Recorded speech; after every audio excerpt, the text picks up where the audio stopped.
Bonsoir à tous, ici ASMR la quotidienne, et aujourd'hui on se retrouve pour une présentation de mes jeux Xbox 360. Avant toute chose, j'espère que vous avez passé un bon réveillon de Noël et une bonne nouvelle année. Je vous souhaite plein de bonnes choses pour cette nouvelle année, plein de bonnes résolutions. On va commencer tout de suite par Flashpoint, Opération Flashpoint, Dragon Rising. Or, c'est un FPS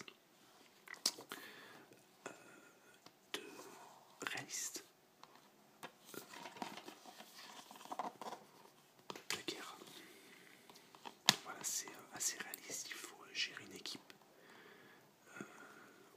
s'approcher d'un objectif, d'un plusieurs objectifs.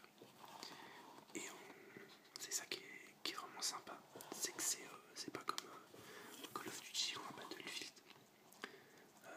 C'est vraiment, il faut de la bonne coordination pour pouvoir effectuer la mission. J'ai pas testé le jeu en multijoueur, mais je pense que à l'heure où je vous parle, les serveurs sont fermés. Mais bon jeu, si on aime bien la simulation.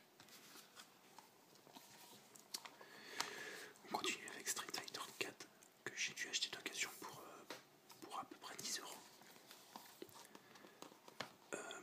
Alors un jeu de combat très sympa à jouer entre amis, mais faut vraiment jouer à des niveaux d'équivalence, c'est-à-dire jouer contre quelqu'un qui connaît les combos.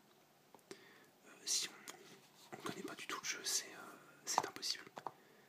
Donc faut vraiment s'investir, on va dire, sur ce jeu pour connaître toutes les techniques et maîtriser le jeu à 100%.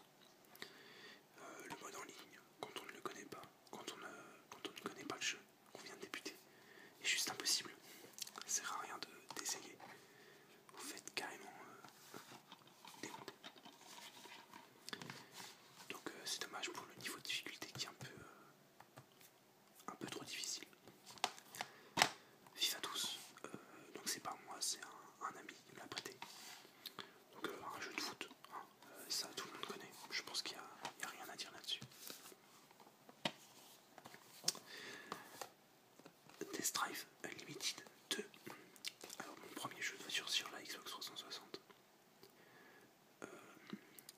J'ai eu un coup de cœur pour Test Drive Unlimited, le 1, que j'avais sur PSP.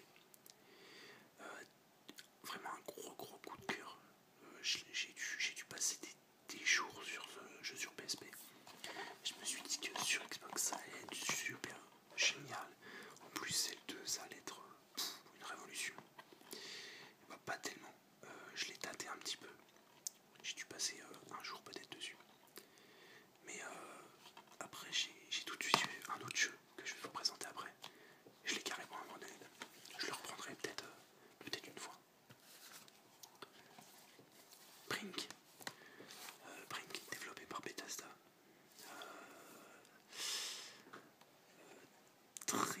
Pas très mauvais jeu, mais je n'ai pas du tout apprécié.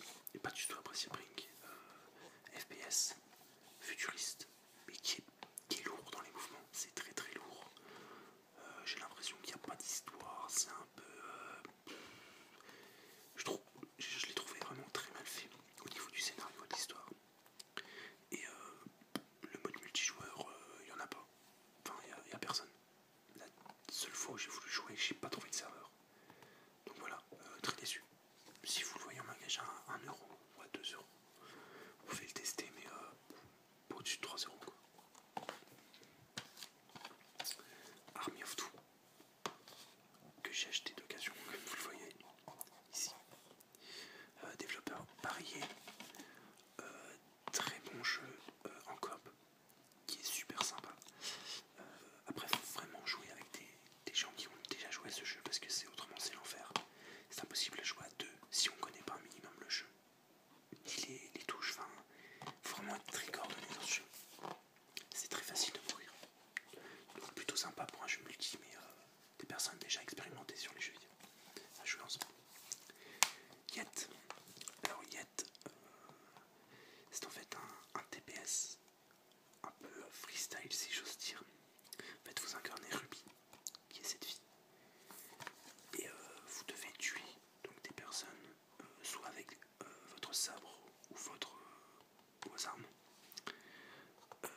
faisant par exemple, en courant sur les murs, en faisant des saltos et tout, pour gagner plus de points. Voilà. J'ai un autre jeu dans le même style que je vous montrerai juste après. Et donc, sympa, mais pas non plus super convaincant. Ce qui est bien, c'est une bonne bande son. Je trouvais la bande son plutôt sympathique.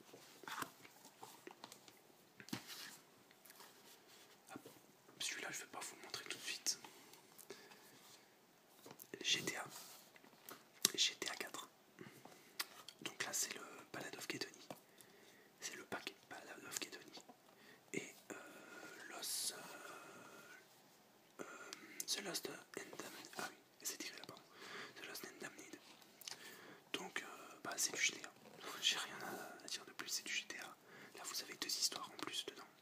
Donc, super sympa. Du GTA.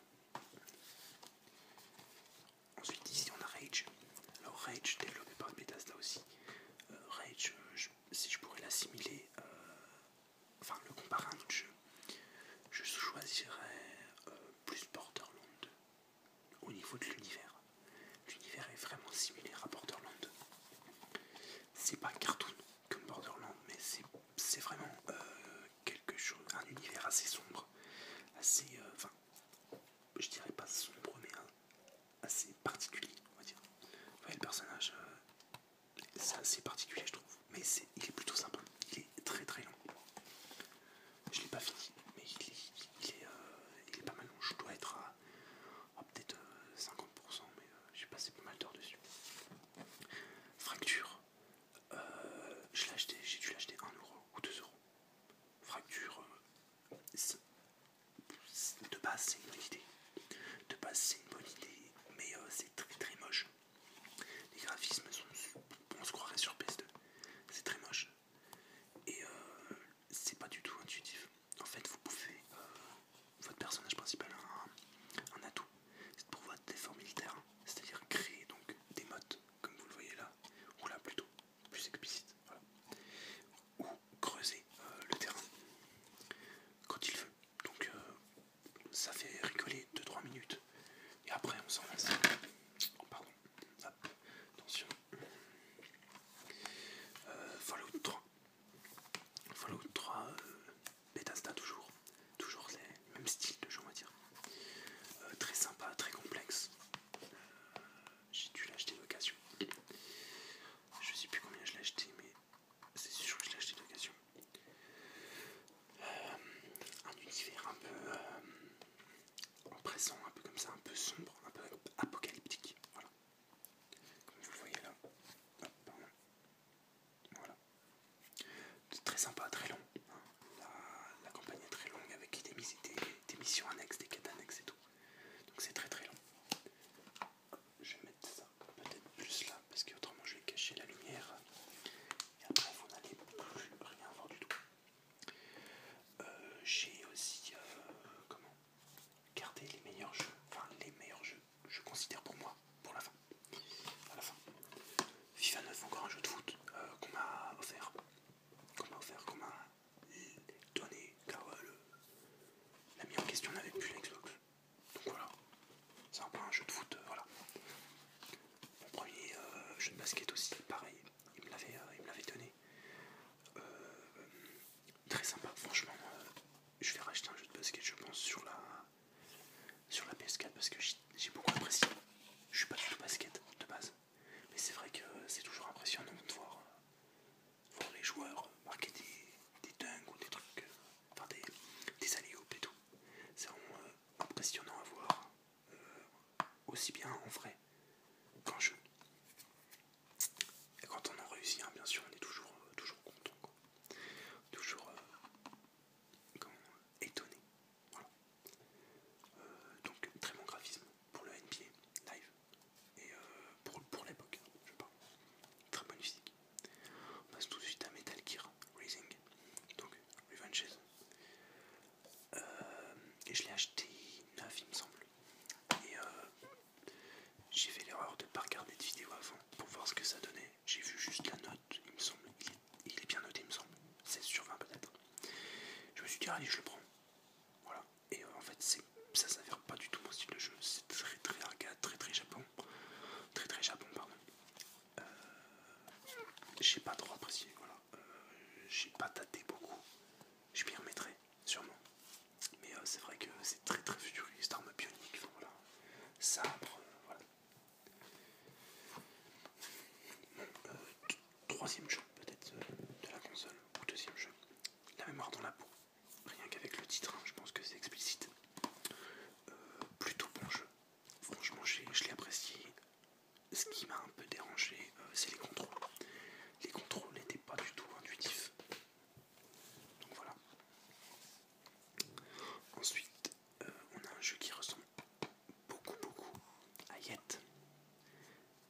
commencer par Borderlands 2. Je pense que tout le monde connaît, très très très bon jeu de shoot, de FPS. Donc le but c'est de... Vous avez plusieurs quêtes à effectuer et suivant les quêtes, vous allez monter en niveau, augmenter, ramasser des armes, enfin voilà. C'est vraiment un très bon jeu avec un esprit un peu cartoon. J'ai beaucoup apprécié ce jeu, j'y ai passé de nombreuses heures. On va continuer sur le classique GTA V. Tout le monde connaît, pas besoin de faire une présentation. Gros carton, gros jeu, magnifique. Franchement, époustouflant quoi. C'est vraiment le gros coup sur Xbox 360 qui sonne un peu le décès. Je dis, même si c'est pas un décès, mais qui sonne un peu la fin de la 3.6 quoi. Battlefield 3. Je vous ai présenté Battlefield 4 et maintenant Battlefield 3. Le meilleur Battlefield pour moi. J'ai commencé sur le 2 qui était vraiment superbe et le 3 qui est juste fantastique. Une grosse claque quand j'y ai joué. C'est vraiment des graphismes époustouflants. Même les sonorités sont vraiment... Enfin, c'est vraiment le FPS que j'ai vraiment apprécié à jouer et que j'étais le plus bluffé, aussi bien en solo qu'en ligne. Donc là, il doit pas être trop cher. Le problème avec ce Battlefield, c'est que EA... Attendez, je sais pas si je l'ai eu. EA a eu la bonne idée de mettre ceci, ce petit bout de feuille va cacher tout votre jeu. Parce que sans ce petit code, vous ne pouvez pas jouer en ligne. Tout simplement, moi je le montre parce que je l'ai déjà activé, donc pas de problème. Mais c'est vrai que c'est vraiment le truc qui peut cacher bah, tout le jeu quoi. Donc obligatoire de l'acheter neuf. Ou si vous l'achetez d'occasion, vous pouvez avoir un peu de chance pour que le code ne soit pas utilisé. Mais bon, un Battlefield, bien souvent, c'est du multi. Le jeu de voiture qui m'avait délaissé, Test Drive Unlimited, Forza 4. Une grosse claque celui-là aussi. C'est vraiment le meilleur jeu de voiture pour moi. On va pas dire au monde, mais si, pour moi c'est le meilleur jeu de voiture. J'ai pas pu tester Forza 5 parce que j'ai la PS4. Donc la Forza 5 j'ai pas pu le tester, mais Forza 4 c'est vraiment la grosse claque aussi sur Xbox. Tellement beau, tellement de fun aussi. C'est très simulation, mais il y a certains jeux en ligne qui sont plutôt sympas comme le chat et la souris. Vous êtes, il y a un chat. Vous êtes 18 participants il me semble. Il y a un chat et toutes les autres voitures sont des souris. Et le chat a pour but de foncer donc dans les souris pour qu'elles passent de l'état de souris à chat. Donc ça va augmenter, ensuite il ne restera plus qu'une souris et tout le monde sera sur cette souris. C'est vraiment très sympa à jouer en ligne. Des grosses barres de rire là-dessus. Far Cry 3, juste une tuerie. Un jeu que j'ai apprécié à jouer aussi bien sur PC que je l'ai racheté sur Xbox. Et c'est juste magnifique, il est juste magnifique comme jeu. Magnifique l'histoire, on va dire le méchant de l'histoire est vraiment à un caractère. Ils ont réussi à retranscrire un caractère tellement fou. C'est waouh, c'est juste époustouflant.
Et ce qui est bien, ceux qui veulent faire les succès, vous n'avez pas besoin de recommencer le jeu pour déverrouiller les 3 fins. Il suffit que vous choisissiez une fin et vous pouvez recharger votre sauvegarde et vous atterrir à la fin. Et du coup, faire les 3 fins comme ça. Et très très bon jeu pour son prix. Donc alors l'histoire en fait c'est un... Alors je me souviens plus trop, je vais plutôt lire là, parce que c'est vrai que ça fait assez longtemps que je l'ai fait, mais découvrez ce que cache la Singularity, un événement catastrophique ayant créé une fracture temporelle et menaçant... Ah, ils ont oublié le petit espace là, regardez.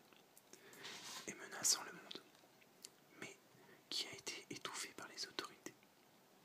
Équipé d'armes puissantes et ultramodernes et d'un manipulateur temporel expérimental, combattez des ennemis surgissant du passé, du présent et des abominations prises au piège du temps. C'est, je vous le répète, c'est vraiment, si vous le trouvez, même, je pense que je ne l'aurais pas acheté, je ne l'aurais pas eu, je l'aurais testé, je l'aurais acheté à 10 euros. À 10 euros, voire à 20 euros, c'est vraiment le jeu super bien et super pas cher, quoi. Il fait un peu horreur, on va dire. Il y a certains moments qui vont vous surprendre. Ça reste léger pour ceux qui ne veulent pas avoir, qui ne veulent pas acheter un jeu d'horreur, on va dire. Quelques moments un peu stressants, mais comparé, enfin, je sais pas comment vous le décrire, mais c'est vraiment une qualité. Il a vraiment une qualité, un monde à lui. Il est magnifique. Vous avez, comme vous le voyez là, un petit instrument qui permet de changer le passé, donc de changer le passé, pardon, de revenir dans le passé, ou de transformer des objets du passé. C'est-à-dire que vous avez un escalier qui est totalement détruit dans l'époque où vous êtes. Vous avez la possibilité de le reconstruire comme il était dans le passé. Et ça, c'est vraiment génial. Vous pouvez switcher en passé et futur grâce à des brèches. Enfin, le gameplay est super bien, super léger.